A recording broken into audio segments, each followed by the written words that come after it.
Now, why do we even bother talking about principle of transmissibility? Because we want to talk about the system of forces and coupled moments. As I said, in a general manner, you have a system that has multiple forces, multiple coupled moments, and you want to simplify that into a system with one force and one moment. And that's where principle of transmissibility comes into play. That's what I'm here. So put it under system. I think that's probably the best system of forces and couple moments. So what are we trying to do? So imagine that you have a system. Let me bring I think I do have maybe somewhere here. There you go. Imagine that you have a system. As I said, we usually present the system with some kind of weird potato shape. Imagine we have a system, F1 is applied at some point R1 away from point O. F2 is applied in some random direction R2 away from point O. And you have a couple moments here, M. All right, some couple moments, a free vector, it can be anywhere. Let's just we put it there.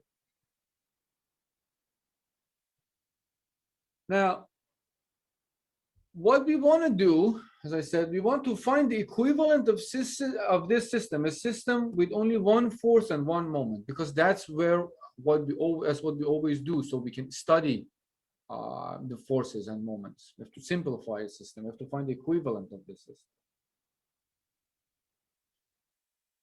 So let's write this way. We want to find the equivalent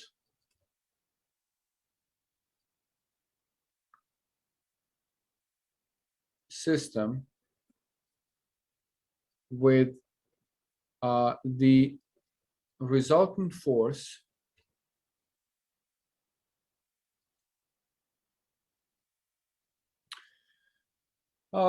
resultant force at point O.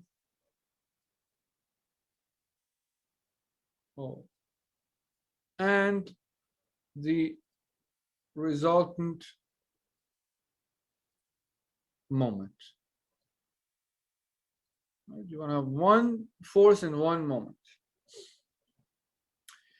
In order to have everything on point O, you have to move those forces to point O. You can, that's how you do it, right? You want everything on point O. So I'm going to take force F1 from there and put it here. Right? That's F1. I'm going to take F2 from there and put it here.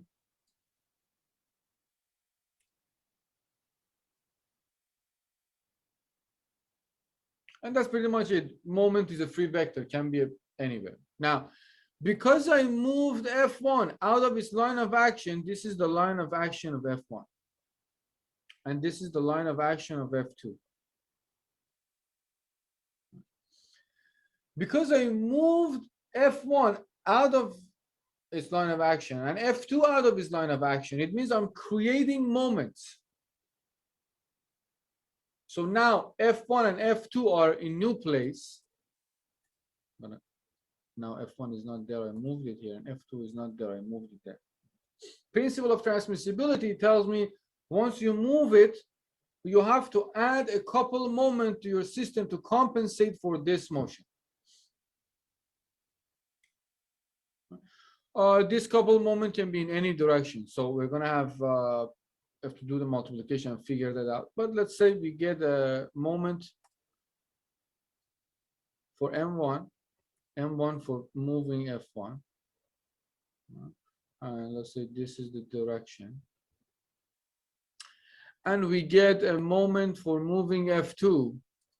And let's just choose a direction for it. Let's say this is the direction. I don't know the direction. I'm just choosing because it's a vector. You have to do the multiplication and figure that out. M2, that's the direction. And you can also move this M right there. This M right there to here. So that will be your M.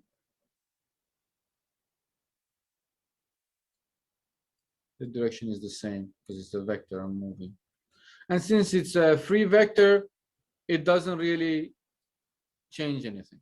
It's a free vector. It can be anywhere. If I move it, I'm not messing with the system. I don't need to add anything. It's a free vector, can be applied to any point. So you ended up having two forces, F1 and F2. Because you moved those two forces out of their line of action, you created two moments, M1 and M2, you had to put there. And you also had the moment M, free moment. So this was a system of forces and couple moments. You had two forces and one couple moment. You want to find the equivalent, right? Now, once you have this, everything is a vector, right? You have forces and you have vectors. So for forces, you have, right? You get FR, resultant force would be F1 plus F2.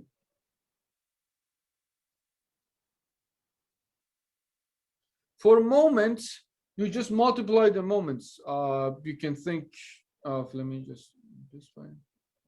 M1 is equal to R1 cross F1.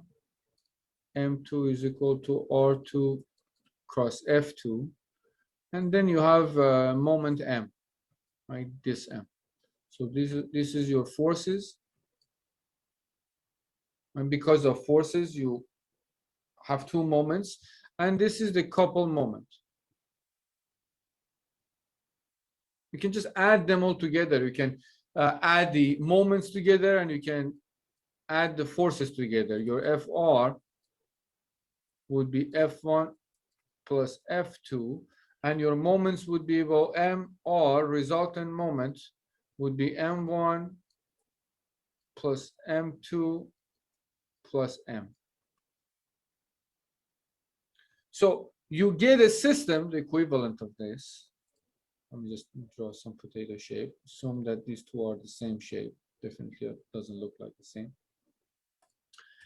You get one force, whatever the direction of that force would be at the end, is a vector, FR. And you get one moment. The moment would be, let's say, some random direction. It's just a vector. M, R. About this point. Oh. So here's this is so much crowded, but the gist of it is that find the forces and find the resultant force for the forces. That's easy. Sum up force components in Cartesian coordinates. If you're in two-dimensional space, take positive and negative and sum them. For moments, also sum up all the moments and you will get one moment. Now, just keep in mind that when you move a force to a specific point, that force or the force about a point, it creates a moment about that point, and you have to take that moment into account.